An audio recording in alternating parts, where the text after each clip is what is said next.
Welcome to this explainer. Okay, picture a high-stakes scenario. It's been 10 full years since a particular well was drilled and cemented. The drilling rig drove away, everybody packed up, and the site has been quietly producing for a decade. But suddenly, there's a problem, a major problem, miles beneath the surface. Gas is migrating up right behind the casing. Somewhere down there, completely in the dark, the original primary cement job missed a tiny channel. And now that void is acting like a literal highway for high-pressure gas to bubble all the way to the surface. And here's the real kicker. You can't just dig it up. You absolutely cannot pull out thousands of feet of steel casing and run it again. So the cement failed, now what? Part 1. The cement failed. A decades-old problem miles underground. Okay, let's dive into this. We're looking at a situation that requires complex downhole surgery on a well that has been sealed in solid rock for years. The stakes are massive, the environment is totally inaccessible to human hands, and the physical laws we're dealing with are, frankly, unforgiving. The only physical solution available to the engineers is to poke a hole in their own steel pipe right at the precise depth of the leak. Then they have to force new wet cement out through that hole and into that missed channel. But here's the catch. If you just pump cement out, that heavy fluid is going to want to flow right back into the pipe the exact moment you turn the pumps off.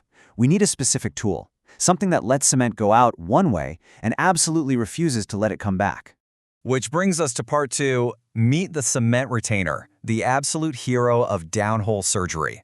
Enter the hero of our story today. This is the exact piece of equipment that makes repairing a well decades after the fact entirely possible. Let's look at exactly what this tool is and how it functions in such extreme conditions. Well, by definition, a cement retainer is a drillable packer equipped with a one-way valve situated right in its center bore. When you lower it down and set it in the casing, it prevents cement from flowing back up. It anchors and seals exactly like your standard bridge plug, but instead of being a solid metal body blocking everything, it features this controllable valve. You can pump cement down through it and then close it, effectively trapping everything below it in place. Now, what's really interesting here is how these components work together in one beautifully elegant motion. You've got the slips. These are metal teeth that literally bite outward into the steel casing to physically anchor the tool so it just cannot move. The rubber element then bulges out against the wall to create a flawless fluid seal. Boom, the tool's held firmly in place. Meanwhile, that one-way downward valve in the center is what handles the cement, allowing the heavy flow out, but snapping shut to trap the tremendous pressure below it. Part 3, the squeeze sequence, forcing cement into the void. So we know what the tool looks like and the parts that make it tick, but how do we actually execute the job? Let's move to the actual mechanical process. In the industry, this elegant sequence of forcing cement into a tiny void is simply known as a squeeze. Let's walk through this step by step. First, you perforate the casing at the exact depth of the leak. Second, you set your cement retainer just above those new perforations. Third, you run a tubing string down and sting into the retainer, locking your pipe directly into that center valve. Fourth, you pump your cement. It travels all the way down the tubing, goes out the perforations, and pushes into the channel behind the pipe. Finally, step 5, when you've placed enough cement, you pull the stinger out. Doing that closes the valve instantly, locking the cement in place under pressure while it sets and completely isolating the whole weight of the well above it. Now, there are 3 main applications where you'll see this specific sequence deployed. First is remedial cementing, which is exactly what we just described, repairing a primary cement job that channeled or fell short. Second is water shutoff, where you seal off a specific rock zone that has started producing water instead of oil or gas. And third is plug and abandonment, where a well is permanently sealed zone by zone to satisfy strict environmental and regulatory requirements. Basically, this retainer is how a well gets fixed or safely retired decades after the rig left the site. Part 4, pressure, traps, and time. The physical limits of the well. But as brilliant as this tool is, the operation itself is incredibly dangerous and physically extreme. You're essentially working blind down there, relying purely on pressure gauges. Let's shift our tone a bit and focus on the high-stakes reality of the physical limits we're dealing with. The single most critical metric during this operation is controlling your squeeze pressure. You're trying to force thick cement into a tiny void, which naturally takes a lot of force. However, your squeeze pressure absolutely must stay below the formation's fracture pressure. Why?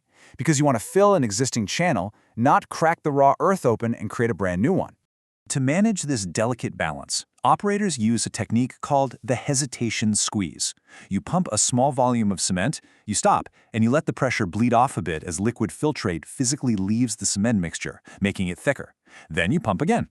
If you see the pressure steadily climbing and holding between these stages, it's telling you exactly what you want to hear. The void is successfully filling up and packing off. But if you miscalculate, you quickly fall into a disaster scenario. If you push too hard and exceed the fracture pressure, the rock breaks open, your cement runs off into the new fracture you just made, the original leak remains wide open, and the job is totally ruined. And here's the second massive trap: time. Cement is actively setting the entire time you're working. If you get stuck in the hole with curing cement still inside your tubing string, that tubing is going to weld itself to the well permanently. The clock is literally running from the moment you mix the slurry. Part 5. The caulking gun analogy. Bringing high pressure down to earth. Okay, those are some extreme forces and very real risks. To really ground the physics of what's happening miles below our feet, let's look at a relatable, everyday anchor. And this brilliantly illustrates exactly what we're talking about. The cement retainer is essentially a caulking gun equipped with a non-return valve. Think about forcing silicone sealant into a crack in your wall at home. You squeeze the handle and the pressure pushes the paste in. But in our downhole version, the one-way valve stops the sealant from oozing right back out at you the second you let go of the trigger. Same exact idea, just operating at 13,000 feet down and at several thousand PSI. Which leads us to a quote that perfectly captures what most people miss about this piece of engineering.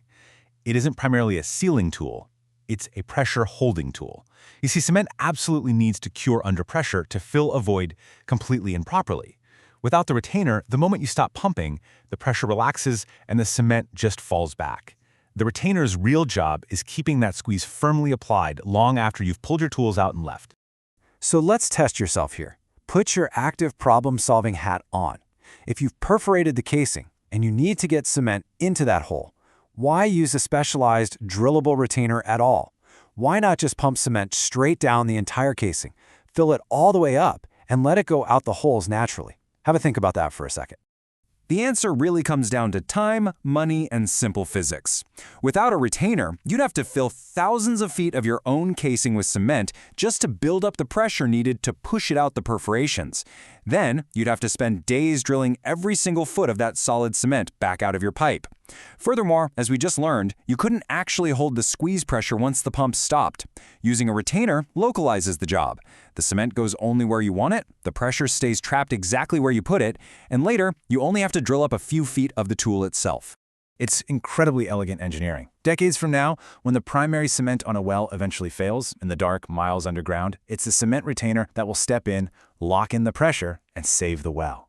Thank you so much for joining me on this explainer. I hope this breakdown gives you a completely new appreciation for the incredible tools performing surgery far beneath our feet. Keep learning, and we'll catch you on the next one.